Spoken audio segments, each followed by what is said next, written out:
Cities across America force law-abiding citizens into curfew as rioters and looters burn and smash. Protesters watch their cause undermined by violent hangers-on, and Democrats in the media keep feeding the flames. I'm Ben Shapiro. This is The Ben Shapiro Show.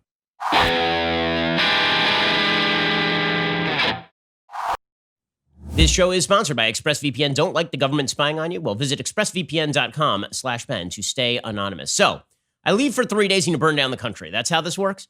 I mean, I had a Jewish holiday on Friday and then a Jewish holiday on Saturday. And I come back on Saturday night and half the country is in flames. And let me just make this clear right at the very top. If you're a rioter, if you're a looter, you're human scum. You're doing nothing positive for society. What you're acting on is not quote unquote justified anger. You're a piece of crap. You're a piece of crap. And you should be arrested. You should be prosecuted. Business owners should defend their businesses. This is sheer unbelievable garbage. And the failure of government to perform its single function, which is to protect the law-abiding, that failure of government is catastrophic. I'm talking from local governments to state governments to the federal government. The lack of ability of the government to do the one thing it is supposed to do, right? This government that's supposed to provide you everything that you could possibly need, provide you privileges from the top. Instead, it can't even protect you in your own cities. This government. Okay, so the government is designed to protect life and liberty. In the case of George Floyd, they did neither.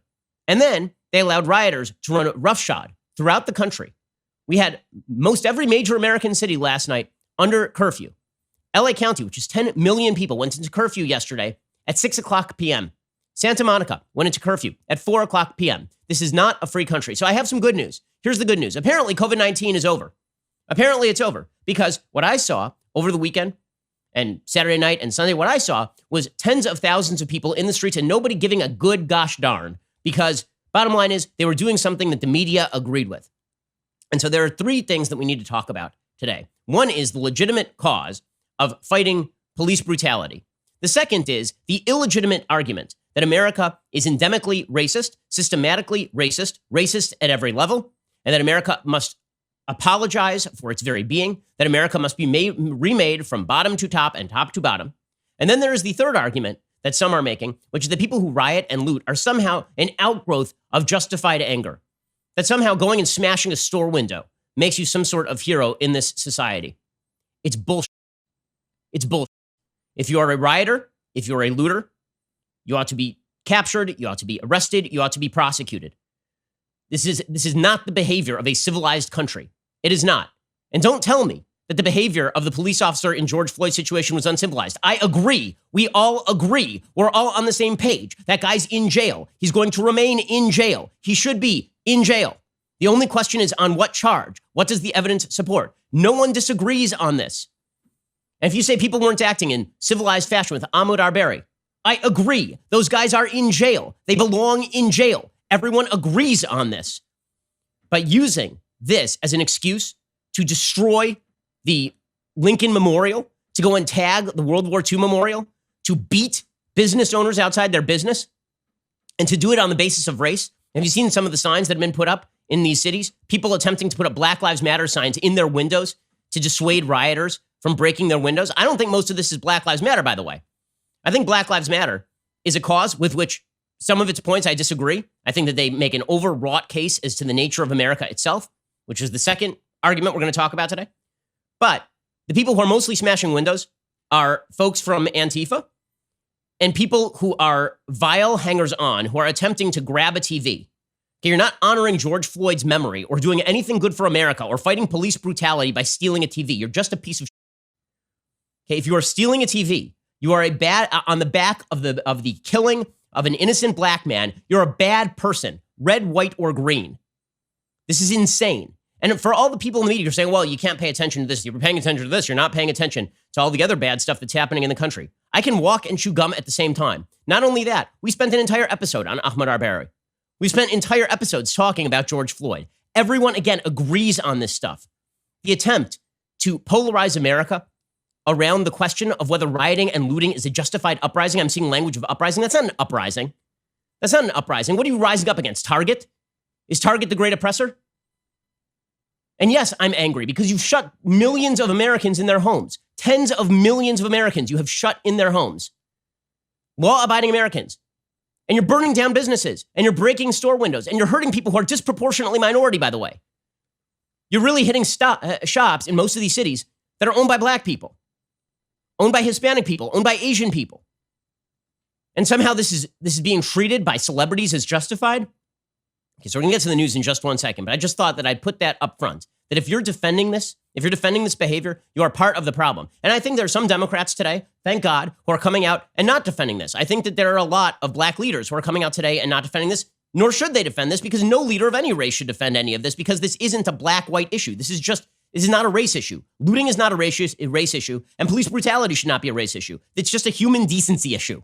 Right? These are all human decency issues. And it breaks my heart for my country that the human decency that we should all be united around seems to have been thrown out the window completely, to the point where people are defending rioters and looters because America is bad, or people are suggesting that Americans don't care by and large when a white police officer puts his knee on the neck of a black man for 8 minutes. Who are the people who don't care about this stuff? Who? And we're going to get to the actual news in just one second. But if you woke up not angry this morning, then it's because you haven't been watching the news. And it is justified anger to ask why in the hell, living in the freest, most prosperous country in the history of mankind, we had 50 million citizens last night who were confined to quarters, not on the basis of a virus for their own protection, but on the basis of people running roughshod through the streets and throwing Molotov cocktails at cop cars. Nuttiness. And by the way, where's President Trump? President Trump needs to get his ass in gear, okay? These tweets are not sufficient. These are not sufficient. He needs to be on TV tonight, and President Trump needs to be telling people that whatever your cause, we value the First Amendment in this country. We do not value violence. Not only do we not value violence, we are going to make the full weight and power of the federal government available to any mayor or governor who calls for its help. All resources will be used to stomp this sort of violence out. None of this is good for the country. None of this is decent for the country. None of this affects change. In fact, it affects precisely the reverse of a lot of the kind of change that some of the protesters are protesting for. This is madness. It's just madness. Okay. Well, we'll get to more of this madness and what exactly has been happening in just one second. First, let's talk about something that can calm you down just a little bit. I'm talking, of course, about the smell of a delicious seared steak. Okay, I know it's hard to switch topics here, but let's be real about this. Father's Day is coming up. You're still going to need to buy Dad a gift, a great gift, Omaha steak. So they sent me some kosher steaks. I mean, these things are just top notch, absolutely delicious. When J.J. Simon and his son immigrated to the United States from Latvia in 1898, they settled in Omaha, Nebraska. They worked as butchers for the local community for 20 years before their business became so successful, they started distributing to grocers, hotels, and distributors. It was the start of what we now all know and love as Omaha steaks. Omaha's world-famous steaks, they're naturally aged at least 21 days for tenderness, hand-carved to perfection. They also offer tasty, easy-to-make side dishes, artisan desserts, also some of my favorites, and much, much more. Omaha Steaks has been America's original butcher since 1917. Omaha Steaks delivers guaranteed quality and safety with every order, all backed up by an unconditional 100% money-back guarantee. Every home Omaha Steaks order is flash frozen, vacuum sealed, safely delivered in a cooler with dry ice, which means fresh meat. I mean, this is delicious, delicious stuff. I can tell you from personal experience. And they sent me some kosher product. It is just top-notch stuff. You're not going to do better for Dad this Father's Day. Right now, Omaha Steaks is offering my listeners access to a variety of amazing packages, perfect to send for Father's Day. You go to omahasteaks.com and you enter code Shapiro into the search bar to unlock savings for my listeners of 50% and more, and free shipping on orders over $99. There are many packages available. They're all ready to be shipped straight to his door in time for Father's Day. Head on over to omahasteaks.com, enter the code Shapiro. That is omahasteaks.com, enter code Shapiro to shop for Father's Day today. In that search bar, it'll unlock all sorts of fantastic savings. This is delicious stuff. You are going to love it, and your dad's going to love it, more importantly. Okay, so what exactly is happening in the here and now? According to the Washington Post, pockets of the United States descended into chaos Sunday as another day of mass demonstrations over the death of yet another black man in police custody led to another night of fire and fury. Even the way this is phrased by the Washington Post demonstrates their take on what America is. The death of yet another black man in police custody. Yet another. Okay, yes, there have been more than one black person has died in police custody. But the implication of the Washington Post, of course, is that there is a widespread systematic brutality put upon black Americans across America by nearly every police department. And that is just not true. It is not statistically true. That does not mean there are not racists in police departments. It does not mean that there is not police brutality, which is effectuated against populations in which police officers come into contact with populations. Police brutality can be affected against black people, against Latino people, against white people. I mean, the cases of police brutality are too numerous to mention, and usually it's a problem of training and a problem of who are you recruiting to the police forces. But the Washington Post's implication here is that, of course, all of policing across America is endemically racist because America has not changed from 1960 and onward. Jim Crow lives on today. We'll see this is the argument being made by actual columnists over at the New York Times. Protests that began peacefully exploded into mayhem as windows were smashed, stores were looted, buildings were vandalized, and police vehicles were torched. The unrest spread from Chicago, Atlanta, and Boston to Sacramento, Seattle, and Sioux Falls, South Dakota. As protesters and police clashed outside the White House for a third consecutive night, President Trump tweeted a call for law and order. And the tweets ain't going to be sufficient. Mr. President, get on TV.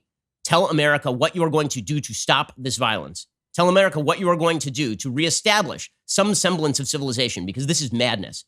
In some cities, law enforcement officers were seen marching and kneeling with protesters. Elsewhere, police in riot gear continued to increase their use of force, which added to the disorder. Early Monday, Kentucky Governor Andy Beshear ordered a state investigation after a man was fatally shot during an overnight confrontation with Louisville police and the National Guard. More than half of the nation's governors have called on the National Guard to help quell the unrest. Meanwhile, at least 45 million Americans were under curfew Sunday night. Many cities have extended their overnight restrictions.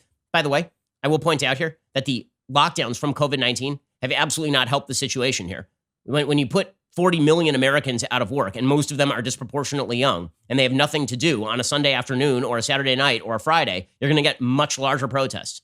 And that's not to call into question their passion for these issues. That is to suggest that when people have jobs, they sometimes have to go to those jobs as opposed to being out on the streets protesting and violating all of the COVID-19 restrictions in the first place. Weird how everybody who's deeply worried about anti-lockdown protesters not wearing masks and socially distancing doesn't give two craps about people who are in the streets 20,000 strong, as long as they're protesting for a cause that members of the media agree with. A number of major retailers, including Walmart, Target, and Apple, have temporarily closed their stores in some areas rocked by upheaval. By the way, worth noting here, if you are worried about the availability of grocery stores and pharmacies and all the things that people need in predominantly black areas, you know it'd be a great solution to that? Fighting back by local government against the rioting and against the looting. You want to know one reason why grocery stores and CVSs are not opening up in low-income areas? In some cases, they're not doing it because they're afraid that it comes with increased cost. This would be a good example of why a Walmart is not going to open in an area where it was looted 2 years ago. More than 4,000 people were arrested in U.S. cities over the weekend, according to the Associated Press. New York Mayor Bill de Blasio's daughter, Chiara, was among the hundreds of people arrested in the city after failing to disperse, law enforcement sources told the Washington Post. Again, people have been told for years that America is deeply evil on every level, that every anecdotal incident of bad behavior is both racist and indicative of America's broader racism. And thus, any measure you take against the American superstructure is therefore okay. Some conservative commentators are urging the president to address the nation. Yes, that would be me. He's the president of the United States, and hiding behind Twitter ain't going to do it. It isn't. He has a job. This is where being president would actually be a useful thing. Okay, so what did all of this look like? Well, it looked horrible. So there were riots at the White House last night. Apparently 50 Secret Service agents were harmed in these riots at the White House last night. Here's a little bit of what that looked like. You can actually see it. I mean, there were big protests at the White House. People were starting to push the Secret Service officers. People were grabbing the officers' shields. Over the weekend, it got so bad the president was put in the bunker. People on Twitter are like, oh, what a weakling. The president goes to the bunker. Right, he's the president.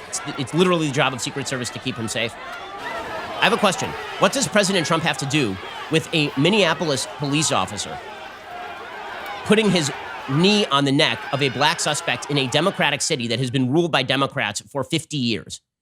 But again, this is going to be turned into a question of America writ large. As I've said, there are a bunch of issues here. Okay, the issue number one, we should all agree on, rioters and looters, as we will see. Evil, evil, evil, evil. Okay, second, protesters. Many of them are angry for good reason about police brutality. Some are angry for bad reason, suggesting that all of America is indicated in police brutality or that all police forces across America are racist, but they're exercising their First Amendment rights, not even close to in the same category with the rioters and the looters. And then there is the other question here, which is the George Floyd case. But the George Floyd case has been left far behind. The fact is that most of the protesters are moving far beyond the facts of the George Floyd case. And certainly all the rioters and looters don't give two craps about George Floyd. If you are breaking a store window on behalf of George Floyd, let me just tell you, George Floyd's family doesn't appreciate it. You know who said that? George Floyd's family. We'll get to all this in just 1 second. First, let's talk about the fact that with the economy reopening, hey guys, COVID-19 is over. We got 20,000 people in the streets. With the economy reopening, people are going to need to be hiring. In fact, we have a great story out of Italy today that perhaps coronavirus, we'll get to this a little bit later in the program, perhaps coronavirus is actually losing a lot of its efficacy. It may have lost its strength, which would be amazing and great news for America and for the world. Bottom line is the economy is going to reopen. When it does reopen, you're going to need a job. And if you're an employer, you're going to need the best employees. This is why you need ZipRecruiter. ZipRecruiter's focus has not changed. They're still doing what they have always done, helping people find work, helping businesses find the right people for their open roles. If you're looking for a job, ZipRecruiter is working with you to find the right job faster. They are dedicated to helping you get hired, from caretaking to delivering food and goods to building medical facilities, supplying protective equipment, and so much more. In fact, ZipRecruiter's app will send you up-to-date job openings so you can be one of the first to apply.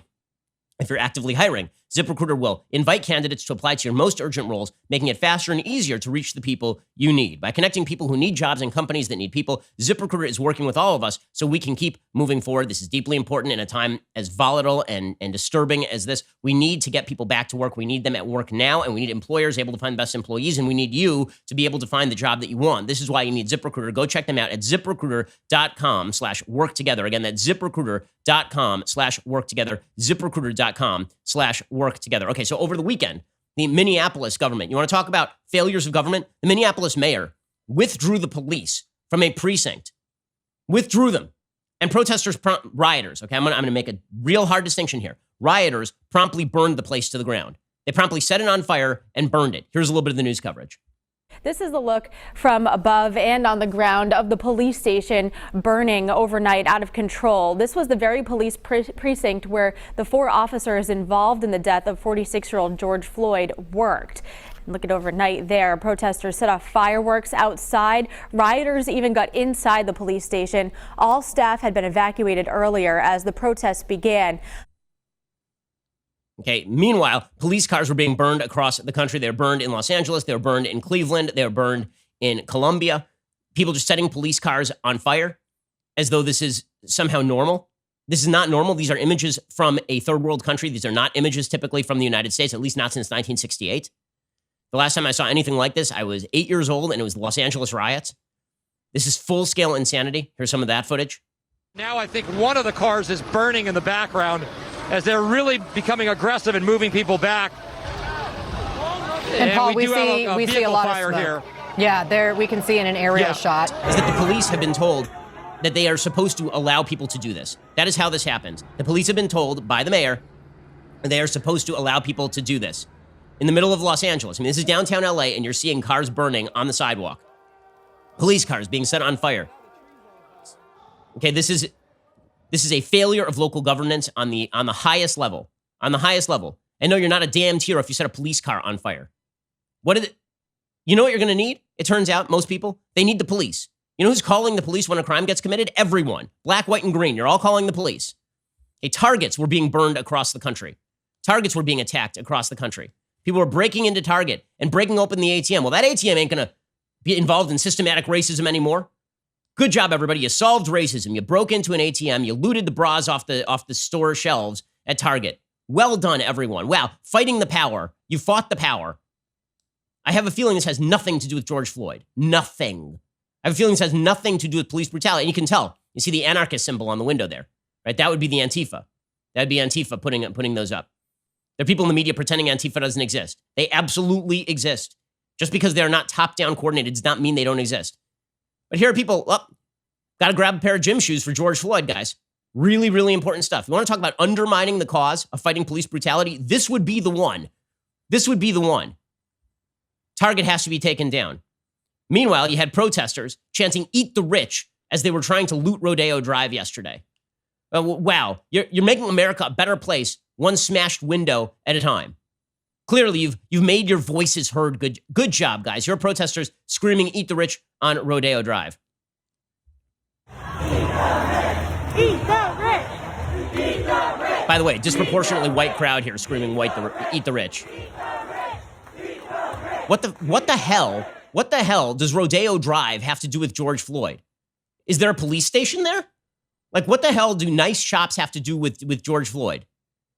The idea that the police are protectors of the systematic hierarchy is the bottom line here. That is what is actually prevailing. And that gets you from the looting and the rioting to the actual argument that's being made, which is that it's the same system that kills George Floyd that is responsible for Rodeo Drive, right? That's the underlying message that is being put forward. We're going to get to that in just 1 second. All of this is just the property damage, by the way. And by the way, I don't want to hear from people declaring themselves moral. I saw Sally Cohen do this. Well, all these places have insurance.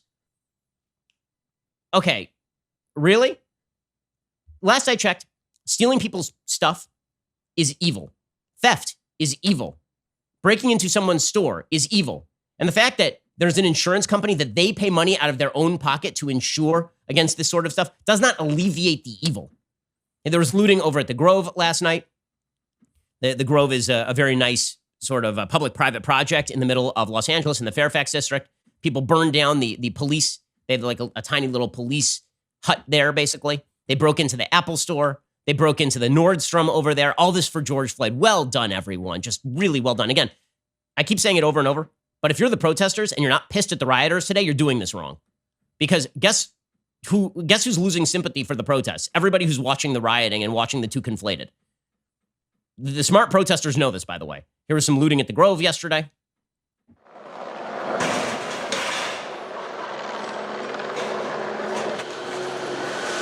People just breaking right into that Apple store, grabbing yourself an iPad for George Floyd.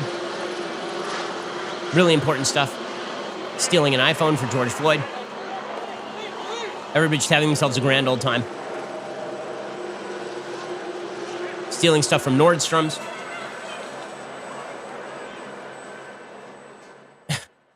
And people just, by the way, law enforcement just sitting there and allowing this to happen. Right? You can actually see security there and law enforcement doing nothing because they've been told that they're not supposed to do anything by these feckless mayors. If you're a citizen of these cities and you pay taxes in these cities, what the hell are you paying taxes for when people who are overtly committing crimes are being allowed to run around freely and break windows and do this kind of stuff?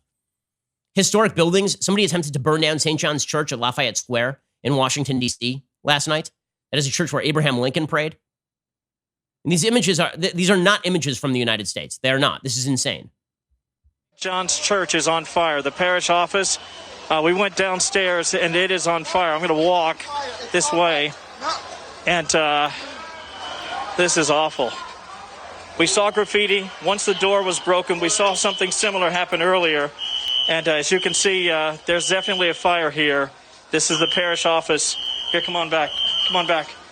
Okay, and this was not just, by the way, it was not just property damage. We're going to get to the actual violent attacks on human beings. Again, I'm all for let's fight instances of police brutality, change police procedures, hire better people. I'm just wondering how it's not a national story when people are being beaten in the streets on a nationwide scale for standing outside their businesses. I'm just wondering why it is that if you mention on Twitter that this stuff is happening, it's, oh, well, you don't care about George Floyd. How about I care about George Floyd being killed? And I also care about the fact that 45 million Americans were confined to quarters last night because pieces of shit were running around beating people up on the streets of the United States. How can I not care? Like, what? Again, basic human decency suggests that you should care about all of these things. But apparently basic human decency is too much to ask these days. Because if you point to one issue, this means that you're ignoring the other. Absolute insanity. Okay, we're going to get to more of this in just 1 second. So, it may be that last night you forgot to brush your teeth. Why? Maybe you were super stressed watching the news. I don't know about you. I was pretty super stressed watching the news. But you can't afford to leave your teeth without being brushed. And this is why you need to effectively brush your teeth and floss your teeth. Good health starts with good habits. Quip makes it easy by delivering all the oral care essentials you need to brush and floss better. The Quip electric toothbrush has timed sonic vibrations with 30-second pulses to guide a dentist-recommended 2-minute routine. There's even a sized-down version designed for kids. Paired with Quip's anti-cavity toothpaste in mint or watermelon, you get all the ingredients teeth actually need and none they don't. Quip also has an eco-friendly refillable floss with a dispenser you keep for life and expanding string that helps to clean in between. Quip brush heads, toothpaste, floss refills are automatically delivered on a dentist-recommended schedule every 3 months for just $5 each. A friendly reminder when it's time for a refresh and to stay committed to your oral health, and shipping is free. Join over 3 million happy customers and practice good oral care easily and affordably with Quip, starting at just $25. Again, oral hygiene doesn't take a lot of time, but you got to do it right. And this is why Quip makes it super easy. You're never going to forget those new brush heads again or have to run over to the local pharmacy. If you go to getquip.com/Shapiro right now, you get your first refill free. That is your first refill free at getquip.com/Shapiro, spelled GETQUIP.com/Shapiro. Quip, the good habits company, getquip.com/Shapiro. So it wasn't just property damage, obviously. Although, I'm very tired of this nonsense that property damage doesn't mean anything. There was a black bartender, black firefighter, who watched his his bar that he was just about to get open burned down over the weekend. You think maybe that matters? I talked to a small restaurant owner here in the area where I live. It's a kosher restaurant. And this lady and her husband put their life savings into this restaurant. And it was doing real well up until COVID-19. And then COVID-19 happened, and they've maintained their business. They've been able to stay alive through takeout. Yesterday, they're located on Ventura Boulevard. Okay, Ventura Boulevard is like the big boulevard in the North Hollywood, Encino, Tarzana area. Yesterday, they were told by the police that rioters might come down their street, so they should go buy some plywood. They should go buy some plywood and plywood up their windows. This is just to pretend that this stuff doesn't matter, that property doesn't matter, private property doesn't matter. If private property doesn't matter to you, again, that's because you don't care about other people. You don't care about other people's rights, because it turns out we do have a right to life, liberty, and property. We have rights to these things in the United States, and government was instituted to protect these things. And if government can't protect them, then people are going to start defending them themselves, and it's going to get really, really ugly out there. So government better get its ass on top of these things. It better do it right now. And then there was the violence. To pretend that this was just violence against property is not true. I saw the Minneapolis mayor saying, well, brick and mortar is not the same as human life. You know what else is kind of important? Human life.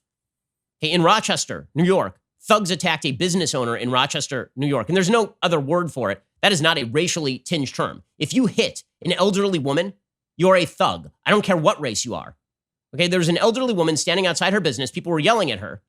And then apparently her husband kind of shows up. And one of these rioters, one of these looters who wants to loot the business, first you can see him taking a piece of wood and breaking it on the storefront, doing all this for George Floyd, presumably. Okay, they start to walk away. The husband apparently comes out. And you can see one of these guys who this lady looks what, maybe 55, 60 years old? She looks maybe, I think 60. Okay, and one of these guys is going to turn around and just clock her directly in the face.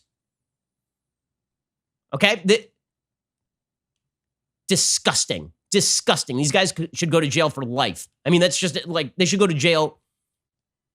This is, I mean, this is so hard to watch. A man was beaten unconscious in Dallas, nearly killed in Dallas. He was in serious condition in the hospital. Apparently, he was defending his store with a sword, and he was overrun by a mob, and they were just curb stomping him. He was on the ground, and they were just kicking him directly in the head.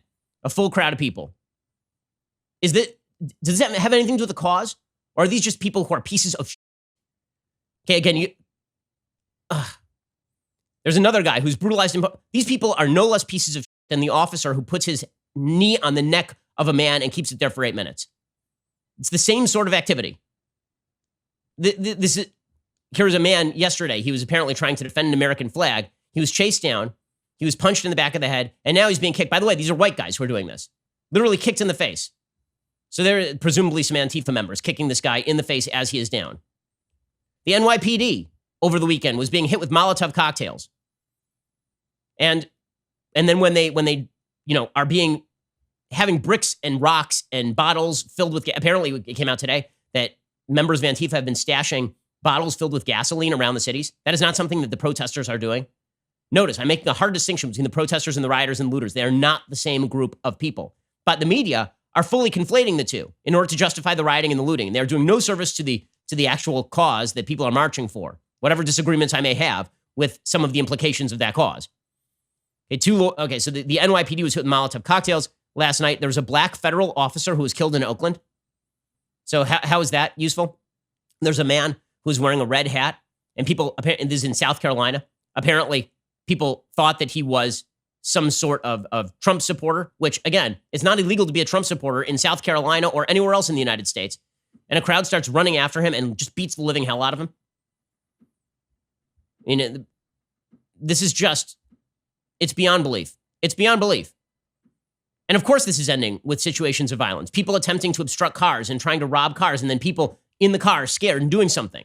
Right? We saw this last night. There was a protester, I assume a looter, who was attempting to assault a guy in a FedEx truck, and the FedEx truck kept driving because he's like, I'm not gonna be pulled out of my car and beaten nearly to death like Reginald Denny. The guy got dragged underneath the car. I mean, this stuff cannot happen. It cannot happen in the United States. This is so awful and so tragic and so terrible for the entire country. It truly is. Whatever your race, this is just nothing good is happening here. Nothing good. And the product of this is not going to be anything good either. Anybody who suggests that it is going to be something good is getting it completely wrong. So naturally, our politicians are making excuses for this sort of activity and fueling the flames. And they're doing so in a couple ways. Some of them are actually like directly giving aid and comfort to the rioters and the looters. And then there are some people who are fanning the flames of the protests, but doing so in an extraordinarily radical way. Again, I think that there's, for the 1,000th time, there's an absolute case to be made that we should change procedures surrounding police brutality. There's an absolute case to be made that contracts with police unions ought not to have things like sovereign immunity, right, or qualified immunity. There are plenty of policy changes that we can argue about and talk about. But when you suggest that the entire American infrastructure writ large is racist and doesn't care when people get killed in incidents of police brutality, you are a liar and you're wrong. Okay, and by the way, when you fan the flames by suggesting that what we saw on TV was the execution of a black man, which is not what happened. Okay, that isn't what happened. What you saw in this particular case with George Floyd was an act of assault that ended with a death. That is not the same as a cold-blooded execution. It is an act of evil, but it is not a cold-blooded execution. There's a difference. Okay, we're going to get to more of this in just 1 second because our politicians are ill-serving us. In a republic, we're supposed to be having conversations. We're not supposed to be winking and nodding at violence in the streets because we think that it's politically beneficial to do so. We'll get to more of this in just 1 second. This is devastating. We're going to get to more of this in just 1 second. First, let's talk about the fact that you probably don't want to go down to the local AutoZone today. Now would be a good time for you to shop for your auto parts online. And good news, you can do that. You can do it quickly. You can do it easily. Go check out rockauto.com. RockAuto.com is much easier than walking into a store and someone demanding quick answers to things like, is your Odyssey an LX or an EX? And they have to order the part online anyway because there's so many types of cars, it's impossible to keep them all stocked. You have access to RockAuto.com at your desk and in your pocket. RockAuto.com always offers the lowest prices possible rather than changing prices based on what the market will bear like airlines do. Why would you spend up to twice as much for the same part? RockAuto.com is a family business serving auto parts customers online for 20 years. Go to RockAuto.com to shop for auto and body parts from hundreds of manufacturers. Best of all, prices at RockAuto.com are always reliably low and the same for professionals and do-it-yourselfers. Why spend up to twice as much for the same parts? The RockAuto.com catalog is unique, remarkably easy to navigate. Quickly see all the parts available for your vehicle and choose the brands, specifications, and prices you prefer. Amazing selection, reliably low prices, all the parts your car will ever need. RockAuto.com. Go to RockAuto.com right now. See all the parts available for your car or truck. Write Shapiro in there. How did you hear about us box? So they know that we sent you. RockAuto.com. Alrighty. Well, we're going to get back into the political response to all of this, which it has ranged from cowardly to disgusting, I would say, is the political response to all this. We've seen a few people who have acted in proper ways, including the Democrat mayor of Atlanta, for example. The Democrat mayor of St. Paul has acted in an appropriate way.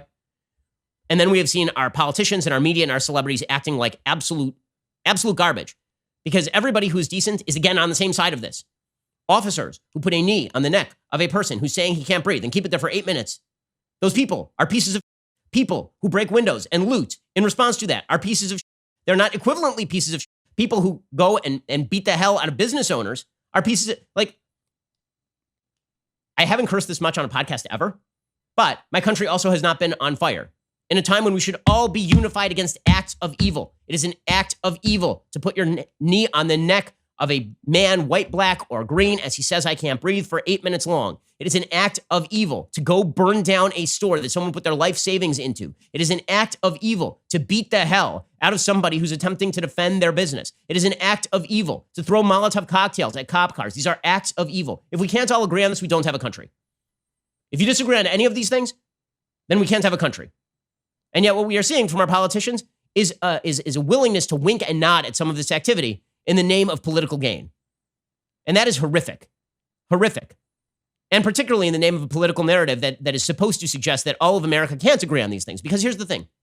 If you agree with me on all of these things, if you agree with me that there are many people out there who are doing very bad things, if you agree with me, then that means that you're fundamentally decent and I'm fundamentally decent. And even if we disagree on the implications of policy, we are fundamentally decent and can have a fundamentally decent conversation. But if you can generate some sort of political polarization off the issue because you believe that America is inherently evil and that Americans are inherently evil, the natural result is going to be chaos in the streets. And that is what we are watching right here and right now. That is what we are watching. In some ways, this is the outgrowth of a mentality that suggests that America as a giant country is a lie. America, its history, its philosophy, its culture are garbage, and that it deserves to be torn out by the roots. In some ways, this is the outgrowth of justification of a campaign against America as it stands. And again, I'm not talking about protesters who protest police brutality. I'm talking about people who justify rioting and looting. I'm talking about people who suggest that America is inherently racist, evil to today. That argument is inherently divisive, and it's going to lead to the breakdown of all conversation. And once the conversation breaks down, you do end up with situations where people defend violence. And that's exactly what you don't want. Okay, we're going to get to more of this in just 1 second. First, head on over to dailywire.com and subscribe. As you know, if you do subscribe, you get 2 of these tumblers, the Leftist Tears tumblers. They're only available for our most exclusive membership tier. That's our All Access. All Access membership now includes 2 of those. The tumblers are literally overflowing with tears at the thought of the offer alone. Join us on All Access. You get to join us for real-time Q&A discussions available on both the website and the Daily Wire app. The All Accesses are a lot of fun. I wear T-shirts, I sing songs, I do dances with my fellow candlesticks. You can go check that out over at All Access Live. Finally, All Access members also get all of the benefits of our other membership tiers, including an ad-free website experience, access to all of our live broadcasts and show library, access to the show's mailbags, the full 3 hours of The Ben Shapiro Show, along with dedicated editorials from moi. If you're not an All Access member, you are kind of missing out. So head on over to dailywire.com/subscribe. Join All Access, get 15% off with coupon code Shapiro right now. Again, that's dailywire.com/subscribe, and we'll see you all there. This is the largest, fastest growing conservative podcast and radio show in the nation.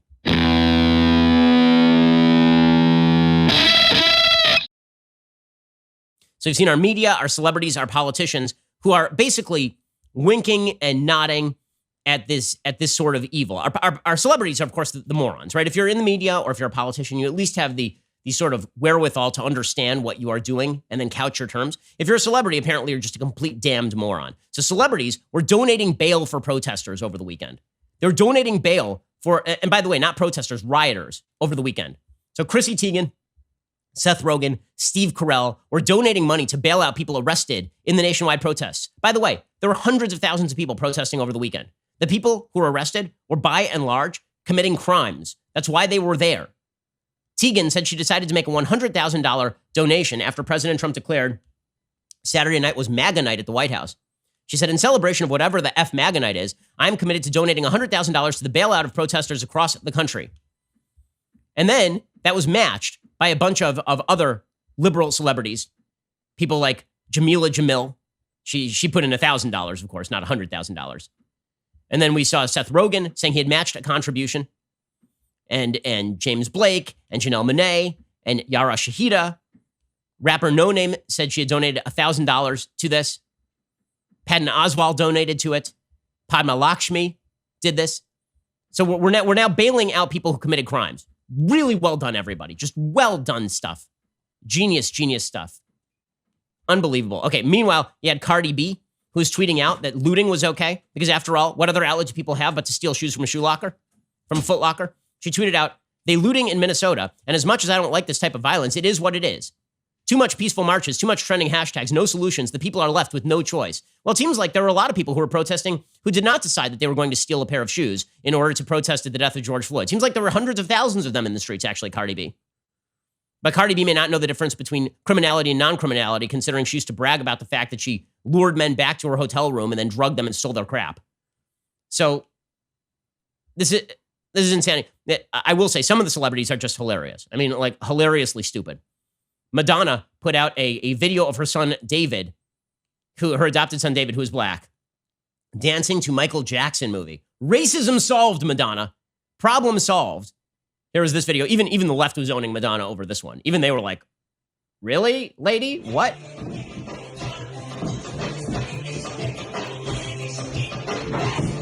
Madonna. Our celebrity class. We need a better class of celebrity. We really do. So you're gonna bail out all these people. Jane Fonda was on CNN last night. Why the hell is Jane Fonda on CNN? I have a question. Seriously. What insight does Jane Fonda have? Wearing I don't even know. She's either dressed up as Pablo Picasso circa 1937, or she is dressed up as a Black Panther. I have no idea which. She was on last night on CNN talking about this. Why? CNN, the trusted name in news, bringing on Jane Fonda to talk about this stuff.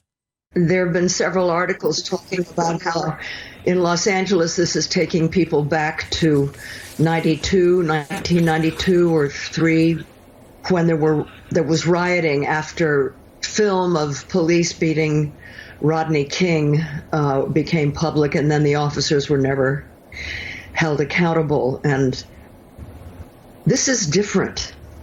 And I think it's important for us to recognize that. Okay, why Jane Fonda on national TV? Okay, so the celebrities are, of course, the morons. The celebrities are the people who say the quiet part out loud.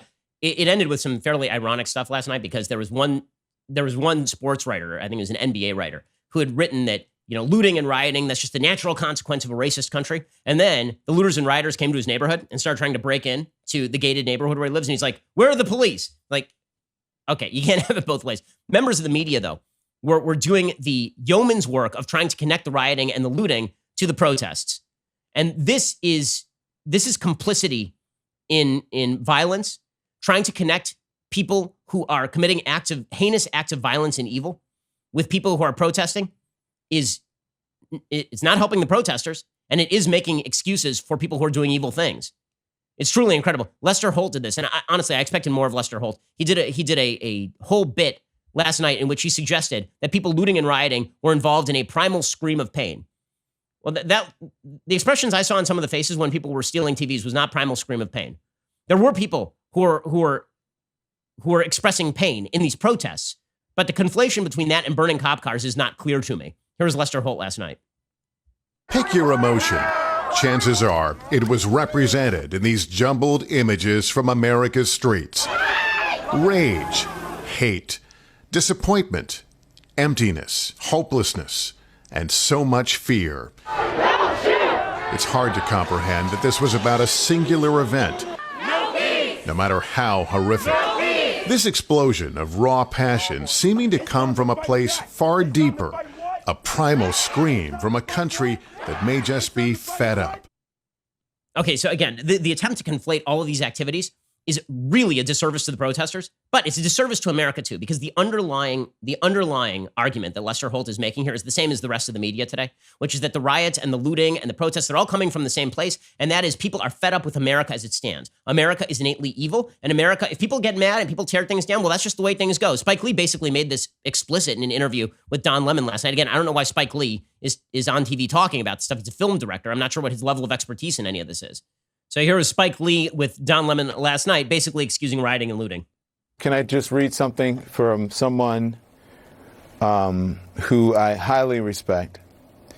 And watching our conversation about condoning violence, and they said the answer to aren't you condoning violence is no, but I don't know what is a proportional response to mass murder. Spike Lee. 400 years. We've been killed 400 years. Okay, that to equate what is happening in the United States to black people right now with 400 years of slavery and Jim Crow is just disgusting. It's disgusting. It's morally disgusting. It's historically ignorant. It's ridiculous on every level. And that's the sort of crap that's being promoted. And by the way, when you say no but, as everybody knows, what matters in that sentence is everything after the but. And when you're excusing rioting and looting, well, it's bad, but what's the proportional response to slavery? Slavery formally ended in the United States in 1865. The Civil Rights Act was passed in the United States in 1965. The 64-65. The basic notion that Americans in 2020, black Americans in 2020, are in any way similarly situated to slaves or black Americans living under Jim Crow is absolute sheer crap. But it is the media's attempt to basically suggest that nothing has changed, that this is 1968. Cornel West, who's been saying this all along, he suggested that America is a failed social experiment. This does lay bare a lot of the talk that is put forward by the media. People who are for, you want to forward riots, you want to forward violence, suggest that America is a failed social experiment, that America is nothing more than an agglomeration of random interests who are attempting to gain leverage and power over each other. And so however people attempt to gain leverage and power, well, it's a dog-eat-dog world, man. Here's what Cornel West had to say about America as a failed social experiment. If it is, by the way, if America is a failed social experiment, there's nothing more to talk about. Right? There's no more republic. There's no more voting. It's useless. As we'll see, by the way, there's some Democrats who are not saying this kind of stuff. People like, for example, Barack Obama, who actually put out a Medium post today condemning the violence and making a stark distinction between the violence and what people are protesting for. I may disagree with him on what people are protesting for, but at least he's condemning the violence. You're not getting any of that from some members of the media. And also the notion that rioting and looting, yeah, we condemn those, but all white Americans are racist and America's a racist system. When you tell people for years, for decades, that they are living under the boot of a racist, jackbooted system, then violence does become predictable. It does become predictable, which is why maybe you should stop telling the lie that America is a racist, jackbooted system in 2020. Not in 1960, not in 1860, in 2020. Here is Cornel West suggesting America's a failed experiment. I think we are witnessing America as a failed social experiment. And what I mean by that is that the history of black people for over 200 and some years in America has been looking at America's failure. Its capitalist economy could not generate and deliver in such a way that people could live lives of decency. The nation state, its criminal justice system, its legal system could not generate protection of rights and liberties. So here we are. America's evil, tear it down. Van Jones goes even further. He says all white people, even the most well-intentioned white people, have a virus in their brain where they don't recognize racism, which suggests it's going to be kind of difficult to live in a republic, is it not? This kind of suggests the end of the country, does it not? Here's Van Jones suggesting just that. It's not the racist white person who's in the Ku Klux Klan that we have to worry about. It's the white, liberal Hillary Clinton supporter walking her dog in Central Park who would tell you right now, people like that, oh, I don't see race. Race is no big deal to me. I see us all as the same. I give to charities. Even the most liberal, well-intentioned white person has a virus in his or her brain that can be activated at an instant. And so what you're seeing now is a curtain falling away. You can't have a country this way. This is the end of the country. It is. Well, what Van Jones is talking about, what Cornel West is talking about, what Spike Lee and Don Lemon are talking about, that's the end of the country. What Charles Blow is talking about in the New York Times. He has an article today, again, using the riots and the looting as self-justificatory, that they justify themselves. He has a piece, Charles Blow, awful columnist. He says, destructive power of despair. The protests are not necessarily about Floyd's killing in particular, but about the savagery and carnage that his death represents. He says, despair has an incredible power to initiate destruction. It is exceedingly dangerous to assume that oppression and pain can be inflicted without consequence, to believe the victim will silently absorb the injury and the wound will fade. So now he's just openly justifying looting and rioting. He says, no, the injuries compound, particularly when there is no effort to alter the system doing the wounding, no avenue by which the aggrieved can seek justice. The officer in the George Floyd case is in jail right now. The people involved in the Ahmaud Arbery case are in jail right now. That Central Park lady was fired from her job. What the hell are you talking about? He says this all breeds despair, simmering below the surface, of building up in need of release, to be let out, to lash out, to explode. So now he's just openly justifying riots. As protests and rioting have swept across the country in the wake of the killing of George Floyd by the police in Minneapolis, it's evident that America has failed to learn that lesson yet again. The protests are not necessarily about Floyd's killing in particular, says Charles Blow, but about the savagery and carnage that his death represents, the nearly unchecked ability of the state to act with impunity in the oppression of black bodies and the taking of black life. Now, from this rhetoric, you would think that literally the 30 million black Americans are living in everyday danger from the police, and that thousands of black people are being mowed down by the police indiscriminately every day in the United States. All of that is not true. It has not been true for a very long time. The notion that every black person in America is under dire threat by law enforcement is a lie. It is a statistical lie. It is not true. And people feel things. That doesn't mean the feelings are necessarily justified. And it certainly doesn't mean that the feelings that lead to rioting and looting are the same as the feelings that lead to protesting. So there's a two-step that's being done here. One is that America, that any instance of brutality is an instance of racism, and so it's actually a three-step process. One is any brutality is racism. Two is any racism can be attributed to the entire system. And three is if you attribute racism to the entire system, we cannot expect you to go out and vote. We can't expect you to confine your activities to the legal. Sooner or later, it's going to burst out and you're going to start burning cop cars and breaking into Target. So Charles Blow says it's an anger over feeling powerless, stalked and hunted, degraded and dehumanized. It's an anger that the scenes keep repeating themselves until one feels exhausted and wrung out. It's an anger over feeling that people in power on every level are utterly unresponsible to people's calls for fundamental change and equal justice under law and equal treatment by it. What is the call for change? Don't just say institutional racism. Give me a policy I can back. I've said, you want to talk about changing qualified immunity for police officers? We can have a talk about that. We'd have to change the police union contracts. You know who's been against public sector unions longer than any of these liberals? People on the right. But you want to talk about how America is endemically racist and everybody has a white virus in the brain like Van Jones? Forget it. There's no republic to be had there. And you know what else is not a solution? What's not a solution is the notion that every white person is guilty for the sins of America's past. That's not a solution either. That's a recipe for destroying the country. So we saw this. There's a rally last night It was put out. I'm not sure exactly where this was, but it was put out by a filmmaker and photographer named Shaggy, and it is a video of white Americans kneeling down in front of black Americans, kneeling down in front of them. And this person tweeted, a powerful show of unity and support. The white community kneeling down in front of the black community to ask for forgiveness after years of racism. Really? Is this Bill Connor and George Wallace kneeling down? Or are these a bunch of people who are not racist, kneeling in front of black people because they're white? I'm not in favor of anybody of any race kneeling down in favor of anybody of any other race on the basis of racial identity. America is built on the notion that individuals are individuals. The greatest sins in America's history have come from treating people as members of groups as opposed to treating them as individuals. And yet what is being stumped for here is the notion that America is indeed a country in which groups vie for power, and that the only way that any sort of change can be achieved is if one group gives up power to another group, as opposed to equal justice under law, individuals treated with that justice, and fundamental human decency being the basis of all of it. Now, here's the amazing thing. There's actual unity about the things that I'm saying, but it's being obscured by politicians who are afraid to say all of these things. There's unanimity about most of this. Okay, and then we'll get to the politicians. Okay, the truth is that Floyd's girlfriend, for example, Floyd's girlfriend came out yesterday and his family pleading for peace, asking for the rioting and the looting to stop, even while Charles Blow is excusing it, even while Don Lemon is excusing it, even while Lester Holt is conflating the violence and the protests. Floyd's family is saying, please stop looting, please stop rioting. This is not what George Floyd was about. Please stop it. You can't fight fire with fire, you know? Everything just burns.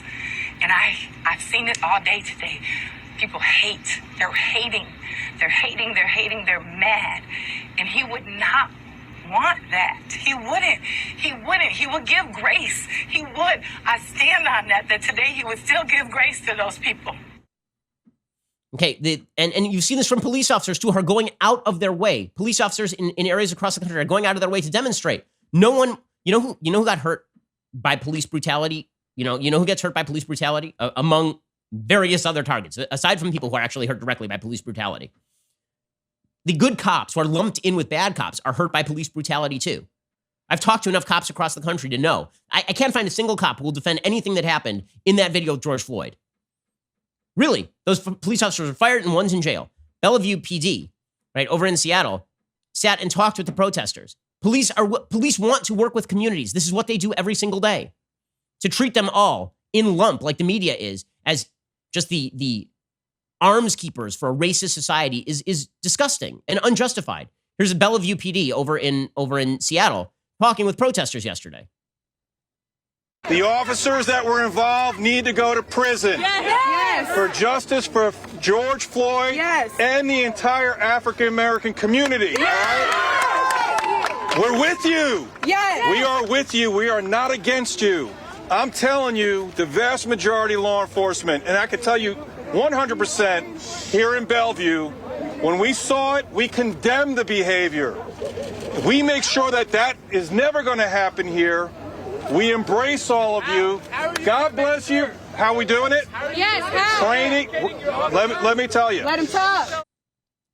Okay, like police, and this was, by the way, these were the scenes that they were not showing on the national news. That's only on local news, right? In New Jersey, police started marching with the protesters because guess who doesn't like police brutality? Police officers who do the right thing. Okay, like this is where the hope of the country is. Okay, the hope of the country is in the idea that yes, we are all at root decent, but there's a whole cast of people out there who want to portray America as divided between the indecent and the decent. And the indecent are nearly everybody in America, and the decent are the victims of that unjust, terrible America. This is over in New Jersey, the police marching with the protesters. Right? There was an officer in Fargo, North Dakota, holding a sign with the protesters. Over in Santa Cruz, the police were taking a knee. Now, listen, I don't like the taking a knee routine because, again, I objected to it when it was Kaepernick. I object to it when it's these protesters. I object to it when it's cops.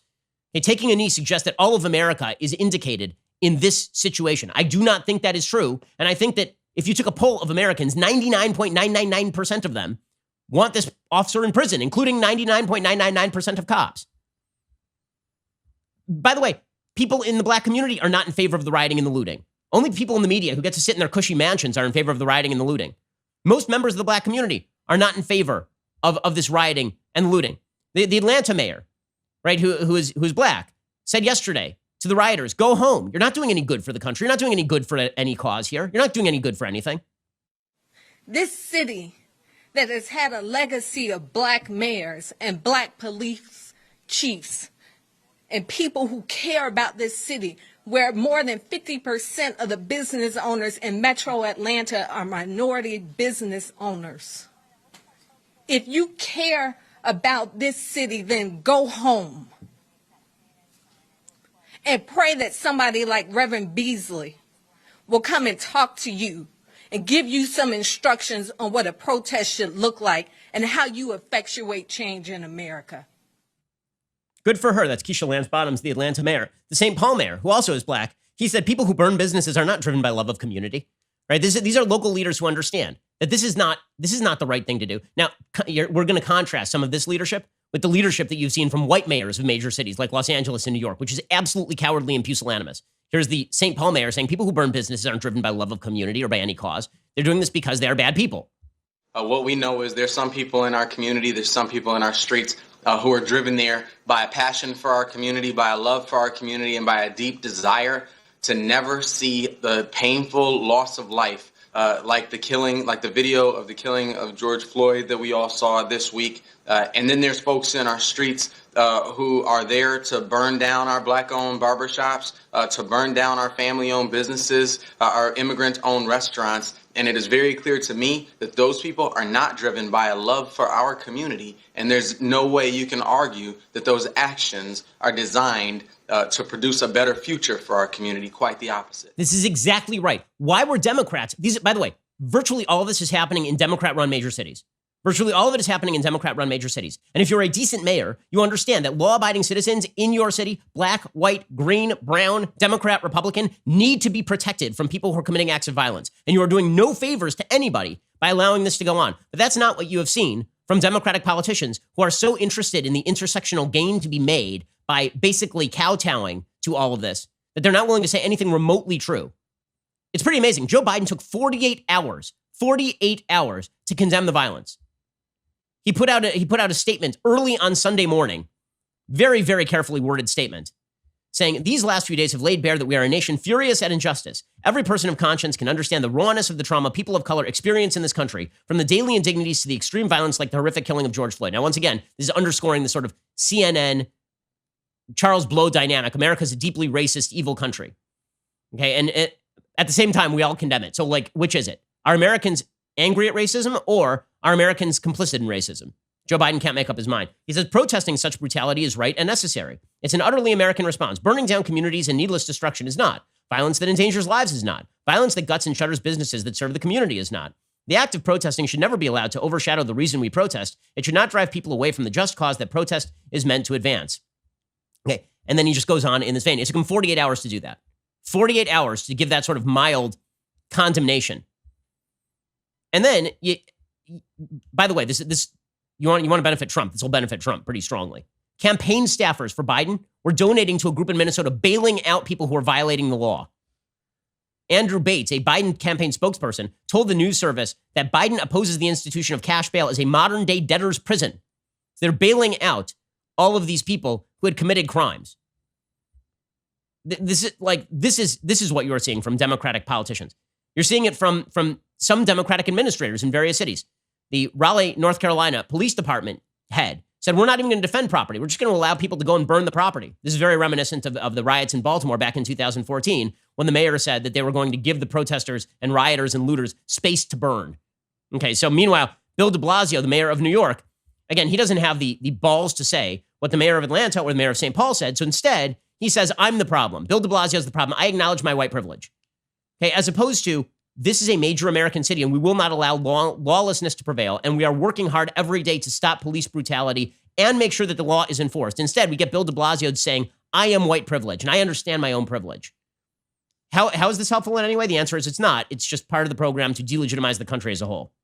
We can't go on like this. And I'm talking to everyone, but I'm particularly talking to white New Yorkers to say, we can't go on like this. The entire nation watches George Floyd killed in broad daylight. by someone who's supposed to protect us with no concern at all. His killer seemed to have no emotion about the fact that he was killing a black man, as if there was no value in that man. And unfortunately, that's what the history of this country has taught too many people. Okay, and we have to stop why it. are white question? Why should white New Yorkers have to learn that lesson? Are white New Yorkers going out and killing black people in the streets? Did I miss that part, Bill de Blasio? Or are you just a terrible person? Also, if you're going to talk about the case, you might as well, stick to the evidence of the case. It is a case of police brutality. There has yet to be brought any evidence that this was an element of racism. You could try to impute racism. Maybe it was racism. We don't know yet. But the idea that the history of America is white people not caring about black people, and therefore George Floyd is dead. He said, by the way, that if George Floyd were white, he'd be alive today. I have no idea where he is coming up with that evidence. Really, like a shred of evidence there would be a nice thing. But Bill de Blasio is a garbage mayor. He should resign. He's horrible at his job. Speaking of garbage mayors, my mayor, Eric Garcetti, he tweeted out over the weekend that he wasn't going to call for the National Guard because that would just be escalating things. And then, of course, he immediately came out and called for the National Guard because it turns out he's not in control of his own city because he was too busy cowering before protesters and then really cowering before rioters and looters. I spoke with the governor earlier today. This is not a city. This is not 1992. We're not going to evoke what happened then and call in the National Guard. But that's also on all of us. Let's just all de-escalate. We've trained police officers to learn more and more about de-escalation, and we still have more to do. But all of us as human beings can de-escalate.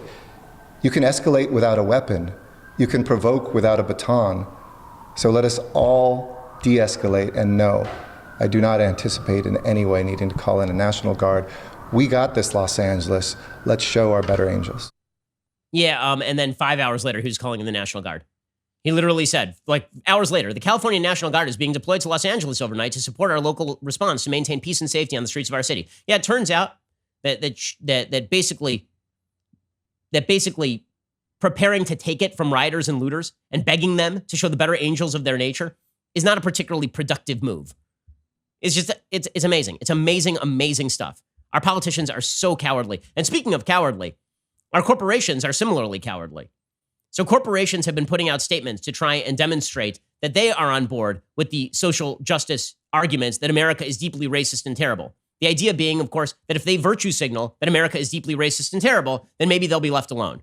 That's the way this works in corporate America too often these days, is that it's not enough to simply, I don't know why you need to hear from corporate leaders about the killing of George Floyd. I wasn't aware that corporate leaders were making police policy.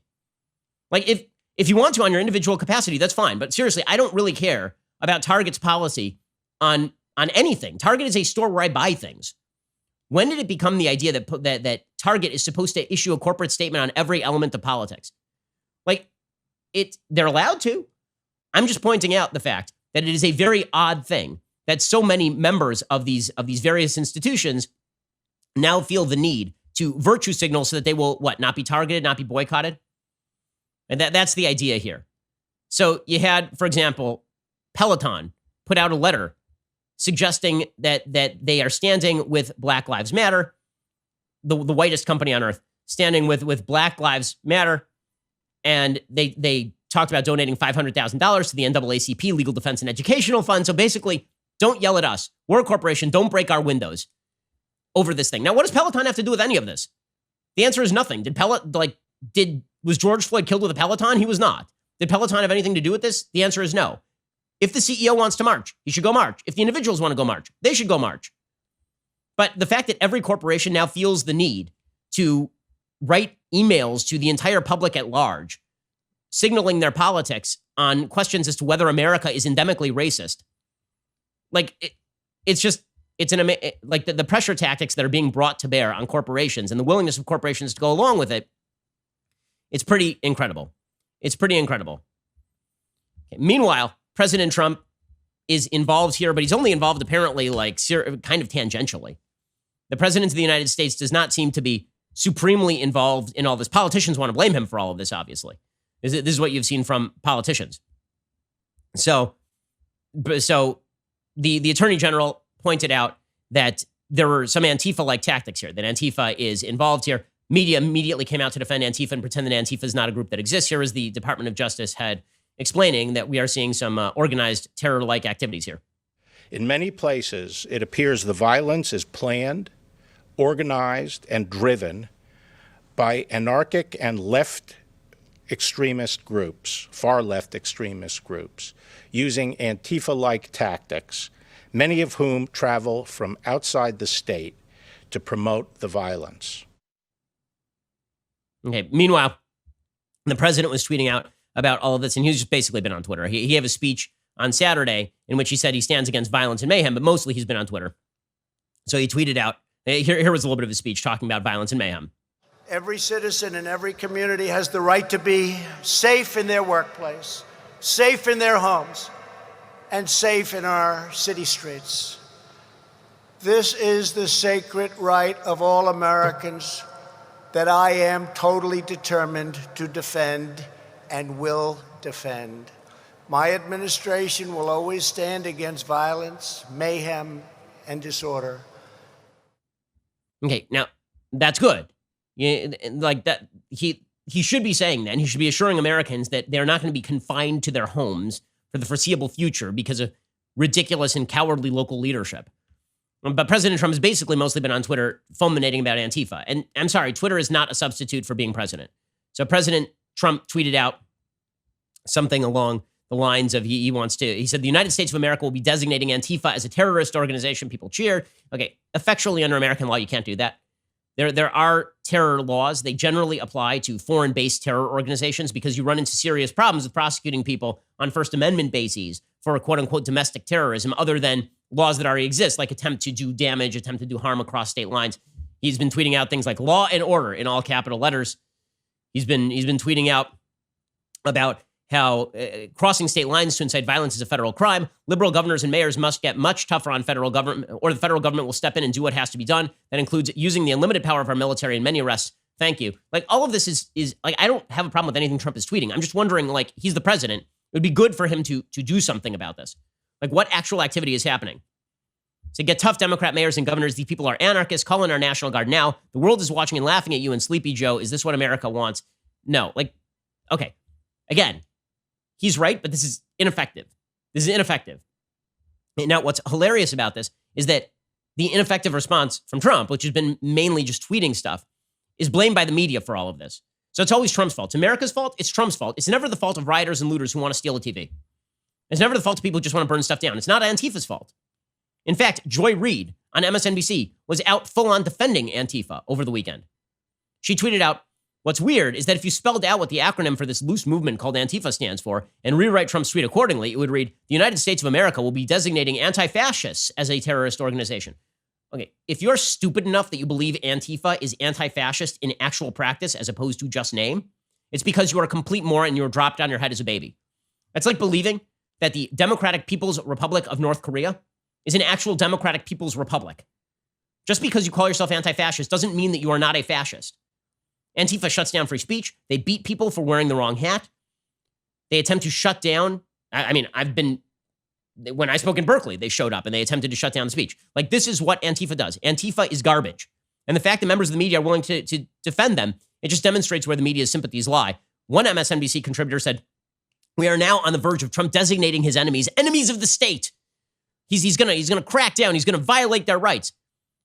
Like right now, I saw it last night that the World War II memorial, the week after Memorial Day, was defaced by Antifa. I mean, with the actual anarchist symbols and everything.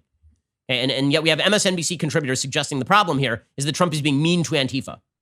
Are so loosely based and so diverse in their beliefs, from global anarchy to simple anti-Trump to supporting Black Lives Matter, that you cannot isolate a single body of political or ideological beliefs here. So I'm concerned that if we're not careful, this is one small step away from the President of the United States designating his political opponents as enemies of the state, as terrorists.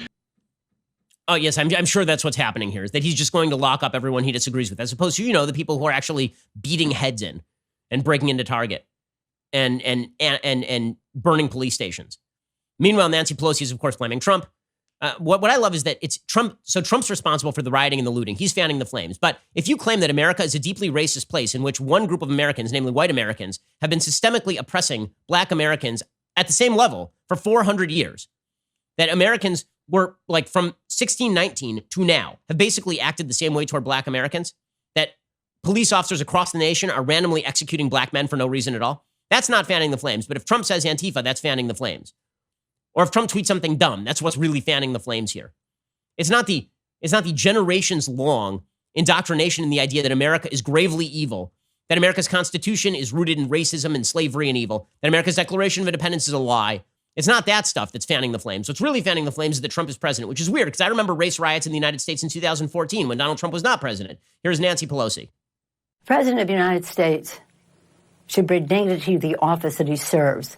He should be a unifying force in our country. We have seen that with Democratic and Republican presidents all along. They have seen their responsibility to be the president of the United States, to unify our country, and not to fuel the flame. Okay, same Nancy Pelosi said that the case in Minnesota was a case of an execution, was an actual execution. It wasn't a case of manslaughter. It wasn't a case of assault. It was a case of an execution. Same Nancy Pelosi. But Trump is fanning the flames. And then the D.C. mayor came out and said Trump is hearkening back to segregation. Why? Because he tweeted when people were trying to break into the White House that we have vicious dogs in here. As though Trump is actually like looking up the language of Bull Connor. He's like, I'm going to unleash the vicious dogs against black Americans. How about, guys, if you climb that fence, we got some stuff in here. This is the White House. Bad idea. Like, do you really think, here's the thing about Trump. Do you think that Trump is a master of subtlety and making historical references? Is that really what you think? This is so stupid. On every level, it's stupid. It's not fanning the flames for CNN to be out there basically suggesting that rioting and looting are a natural outgrowth of the evils of American racism. But it is fanning the flames for President Trump to mention that there are dogs at the White House. Can he play a helpful role still, or is it too late? Well, I think that the president has a responsibility to help calm the nation, and he can start by not sending divisive tweets that are meant to hearken to the segregationist past of our country. And he can start by doing that right now. Yes, I'm sure it was a reference to segregation when he talked about dogs. Meanwhile, the same media are also trying to blame President Trump for COVID, right? They're blaming him for COVID. But if you mention that, by the way, you guys all stopped talking about COVID the minute that the protesters agreed with your generalized perception that America's evil, then you're bad. So Susan Hennessy, who is a reporter, she tweeted out that I can't believe that President Trump is going to blame this for an uptick in COVID. Well, if there's an uptick in COVID, it seems like maybe tens of thousands of people gathering and shouting in close quarters with one another without wearing masks. That might be a problem. Susan Hennessy is the Brookings senior fellow and CNN national security and legal analyst. She tweeted out, as coronavirus numbers climb from here, I think it is a safe assumption that Trump will now attempt to blame these protests for the spread rather than his own inadequate and incompetent response. Well, I mean, if there is a spread from the protests, it seems like that might be a good thing to point out that maybe the protest, like, amazing how COVID-19 was only ended as soon as the media found a shinier object. As soon as the media found a shinier object, namely, we like these protests because they say America's bad, then I guess COVID-19 is not a worry anymore. And if you point out that COVID-19 is still a worry, gathering in major numbers and screaming at the top of your lungs with your spittle flying everywhere, which is what happens when you scream, whether you're singing in a church or screaming at a protest, then you're very, very, very bad. Then you're very terrible. Our media just and our politicians, this class, and then they say, let us protect you. Why would anybody need to protect themselves in the United States of America? Yeah, you've been doing a bang-up job. Really, really well done. All righty. Well, we'll be back here a little bit later today with a lot of additional content. This stuff is unfolding in real time. Stay safe out there and demand more of your politicians and your government. Demand more of your politicians and your government, and demand more of people who suggest that America is endemically evil. Decent people agree on all of these things. And if you suggest that other people don't agree with you because you don't like the color of their skin, then that is likely because you are the indecent person in this particular situation. We'll be back here a little bit later today with 2 additional hours of content. I'll be on All Access Live tonight, or we'll see you here tomorrow. I'm Ben Shapiro. This is The Ben Shapiro Show. The Ben Shapiro Show is produced by Colton Haas, directed by Mike Joyner, executive producer Jeremy Boring, supervising producer Mathis Glover and Robert Sterling, assistant director Pavel Wydowski, technical producer Austin Stevens, playback and media operated by Nick Sheehan, associate producer Katie Swinnerton, edited by Adam Sayevitz. Audio is mixed by Mike Coromina. Hair and makeup is by Nika Geneva. The Ben Shapiro Show is a Daily Wire production. Copyright Daily Wire 2020. Hey everybody, it's Andrew Klavan, host of The Andrew Klavan Show. You know, some people are depressed because the American Republic is collapsing, the end of days is approaching, and the moon has turned to blood. But on The Andrew Klavan Show, that's where the fun just gets started. So come on over to The Andrew Klavan Show and laugh your way through the apocalypse with me, Andrew Klavan.